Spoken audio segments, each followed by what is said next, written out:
Krishna district లోనే హంసల్దేవి అనే place లో మిక్స్ అవుతుంది వెళ్ళి. ఇక్కడ ఇంపార్టెంట్ గా చెప్పేది ఏంటంటే మనం బ్యాక్ సైడ్ ఇలాగే కన్నా బోట్ లో 16 కిలోమీటర్లు ప్రయాణం చేస్తే శ్రీ అక్కమహాదేవి కేవ్స్ వెళ్ళొచ్చింది. అక్కమహాదేవి గుహలు అక్కడ 1,00,000 సంవత్సరాల క్రితం ఏర్పడ్డ గుహలు ఉన్నాయండి. అది కూడా పురావస్తు శాఖ వాళ్ళు చెప్పిన లెక్కల ప్రకారం 1,00,000 సంవత్సరాలు అంటే 12వ శతాబ్దం అంటే సుమారుగా 800 సంవత్సరాల క్రితం మల్లికార్జున స్వామివారి స్వరూపాన్ని చూసి చేసుకుంటే మల్లికార్జున స్వామిని పెళ్లి చేసుకోవాలని చెప్పి కర్ణాటక నుంచి వీరశైవ మతస్థురాలు ఒంటి మీద నూలు పువ్వు లేకుండా వచ్చిన స్వామివారి దర్శనానికి కొన్ని అననీయ కారణాల వల్ల ఆవిడ బట్టలు ఉరేటమైంది. ఆవిడ తల వెంట్రుకలే వస్త్రాలుగా ఏర్పడ్డాయి. ఆవిడ పేరు మహాదేవి. అందరూ అక్క అక్క అంటే వల్ల అక్క మహాదేవిగా పిలువబడుతుంది. మీరు స్వామివారి దర్శనానికి వెళ్ళారా? స్వామివారి కంటే ముందు 3 నల్లరాతి విగ్రహాలు ఉండే అబ్జర్వ్ చేస్తారా? లెఫ్ట్ చేతిలో 1, రైట్ చేతిలో 2. గర్భగుడికి ముందుండే బ్లాక్ విగ్రహాలు 3. ఒకటి అక్క మహాదేవి అమ్మవారి విగ్రహం ఒకటి, 2 హేమారెడ్డి మల్లమ్మ విగ్రహం ఒకటి, 3 సిద్ధరామప్ప విగ్రహం ఒకటి. వీళ్ళ ముగ్గురు మనలా మానవ జన్మత్ర మనుషులే. మానవ జన్మత్ర మనుషుల విగ్రహాలు తీసుకెళ్లి స్వామివారి కంటే ముందు పెట్టారంటే ఒకసారి ఆలోచించండి. వీళ్ళ ముగ్గురు చరిత్రలు ఎటువంటివో. ఈ ముగ్గురులో ఒక ఆవిడ గుహల్లోకి వెళ్ళి కొంతకాలం తపస్సులో కూర్చుందండి. ఆవిడ తపస్సు ప్రతిఫలంగా నేచురల్ స్వయంభూ శివలింగం వెలిసింది గుహల లోపల. ఇప్పుడు శ్రీశైలం స్వామిని జ్యోతిర్లింగం అంటున్నాం, అదే స్వయంభూలింగం అండి. ఇక్కడున్న స్వామి వారికి అయితే మనం అభిషేకాలు చేస్తున్నాం. అక్కడున్న స్వామి వారికి ఎవరో అభిషేకాలు చేయరండి. సహసిద్ధంగా ఒక డ్రాప్ వాటర్ లింగం మీద పడతా ఉంటుంది. 365 రోజులు స్వామి గారి అభిషేకం జరుగుతూనే ఉంటుంది. ఆ వాటర్ ఎక్కడి నుంచి వస్తుందనే విషయం ఇప్పటికీ ఎవరికి అందుపట్టిన విషయం ఉండదు. అక్కడికి వెళ్ళాలంటే ఉదయం 9 గంటల నుంచి 10:30 లోపే వెళ్తాయి మా బోట్లు. వెళ్ళి రావడానికి 4 అవర్స్ టైం పడుతుంది. ఒక్కడికి వచ్చి 400 రూపీస్ టికెట్ తీసుకుంటారు. మినిమం 20 నెంబర్స్ ఉంటేనే కానీ బోట్ ఆడ పంపించరండి. మనకు ఫ్రంట్ సైడ్ బిల్డింగ్ ఒకటి కనపడుతుంది. అది రైట్ సైడ్ పవర్ హౌస్ అండి. కరెంట్ సైడ్ ఉంటుంది. సేమ్ బిల్డింగ్ లెఫ్ట్ రోడ్ ఉంటుంది కదా, ఇది left side power house. Power house అంటే డ్యామ్ కింద హైదరాబాద్ రూట్ లో ఉంటాయండి. ఇది పవర్ హౌస్ కి వాటర్ వెళ్ళడానికి మెయిన్ గేట్ ఆపరేటింగ్ ఈ బిల్డింగ్ లో ఉంటుంది. దీని కింద నుంచి సొరంగ మార్గం ఉందండి. ఏదో సొరంగ మార్గం అంటే చిన్న పైప్ లైన్ అనుకుంటారేమో. లోపల ఇటువంటి బోట్లు 3 పాస్ అవుతాయండి హోల్లో. అంత పెద్ద టర్నల్ చేశారు. ఈ టర్నల్ ద్వారా పవర్ హౌస్ వాటర్ వెళ్తా ఉంటుంది. రైట్ సైడ్ పవర్ హౌస్ ఒక్కసారి జనరేట్ అయితే 770 మెగావాట్స్ తయారు అవుతుంది. ఇదేమో 900 మెగావాట్స్. ఇదే సార్ డ్యామ్కి వచ్చి మన బ్యాక్ సైడ్ ఉన్న రిజర్వాయర్ లో. మీకు ఫ్రంట్ సైడ్ అంటే మీరు హైదరాబాద్ రూట్ నుంచి వస్తే కనబడుతుంది.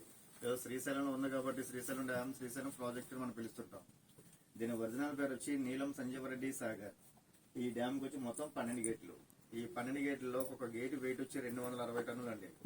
ప్రజెంట్ మనకున్న ప్రాజెక్టుల్లో ఈ డ్యామ్ కున్నంత వెయిట్ గేట్ ఏ డ్యామ్కి లేదండి. ప్రజెంట్ ఈ శ్రీశైలం డ్యామ్ 2 రాష్ట్రాల మధ్య ఉందన్నప్పుడు ఇది మన బ్యాక్ సైడ్ ఉన్నప్పుడల్లా ఏపీ ఆంధ్రప్రదేశ్ రాష్ట్రం వస్తుంది. కర్నూలు డిస్టిక్ అది. ఈ రైట్ సైడ్ పవర్ హౌస్ ఏపీలో ఉందండి. ఈ సెకండ్ పవర్ హౌస్ అది మనకు కనబడేదంతా మహబూబ్ నగర్ తెలంగాణ ఏరియా వస్తుంది. ఈ సెకండ్ పవర్ హౌస్ తెలంగాణలోనే ఉంది, డివైడ్ అయింది కాబట్టి. మొన్న పేపర్లో టీవీలో చూస్తుంటారు సెకండ్ పవర్ హౌస్ లో ఫైర్ జరిగింది, చాలా మంది చనిపోయారన్న వార్తలు వచ్చింది. అయితే ఈ ప్రాజెక్ట్ లోనేనండి. నది వచ్చి కృష్ణా నది, ఫారెస్ట్ వచ్చి Nallamala forest. Present water level వచ్చి 875 ఫీట్ ఉందండి. డ్యామ్ స్టోరేజ్ లెవెల్ వచ్చి 885. సైడ్ బోర్డర్ కనబడుతుంది చెట్ల కింద, అది స్టోరేజ్ లెవెల్. ప్లస్ ఇదే గంగలో చంద్రగుప్తుడు అని ఒక రాజు తన కూతురి శాపవశాత్తు పచ్చబండ అయి ఉన్నాడు ఈ వాటర్ లో.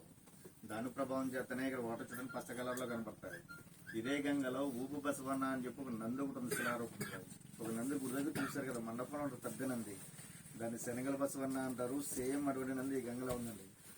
ఈ 2 నందులు అన్నదమ్ములు. 1963 ముందు శ్రీశైలం వచ్చిన ప్రతి భక్తులు ఈ నంది దర్శనం చేసుకునే వాళ్ళండి. డ్యామ్ కట్టిన తర్వాత బ్యాక్ వాటర్ లో నంది మునిగిపోయింది. ఈ 2 ప్రదేశాలు ఇక్కడ కలిసినాయి కాబట్టి ఈ వాటర్ లో స్నానం చేసిన, ఈ నీళ్లు తల మీద చల్లుకున్న చేసిన పాపాలు పోతాయని మన నమ్మకం. మన నమ్మకమే కాదు, గ్రంథాలు పురాణాల్లో కూడా అవే రాస్తున్నాయి. నగ్న సత్యం అది. మీరు ఎన్నో వేల రూపాయలు ఖర్చు పెట్టుకుని శ్రీశైలం వస్తారు, స్వామి దర్శనాలు, గంగలో స్నానం, బోటింగ్ చేసుకుని వెళ్ళిపోతుంటారు. మీరు ఇక్కడికి వచ్చి ఎన్ని వేల రూపాయలు ఖర్చు పెట్టినా వెళ్లే దారిలో సాక్షి గణపతి గుడి అని ఉంటుంది. అక్కడికి వెళ్లి మీరు గోత్రనామాలు చెప్పుకుంటేనే మీరు శ్రీశైలం వచ్చినట్టు స్వామి కైలాసంలో తండ్రికి సాక్ష్యం చెప్తాడు. అందుచేతనే ఆయన సాక్షి గణపతి అని పిలుస్తారు. శ్రీరాముడిని మన దేవుడిగా పూజిస్తాం. త్రేతాయుగంలో శ్రీరాముడే ఈ స్వామివారి దర్శనం చేసుకుని సాక్షి గణపతిని సందర్శించిన చరిత్రలు ఉన్నాయండి. శ్రీశైలంలో చూడవలసిన ప్రదేశాలు, కొండపైన గోపురం కనబడుతుంది. అది ఛత్రపతి శివాజీ స్ఫూర్తి కేంద్రం అండి. ఆయన శత్రురాజ్యాల మీద యుద్ధం చేసినప్పుడు వాడుకోతాడు.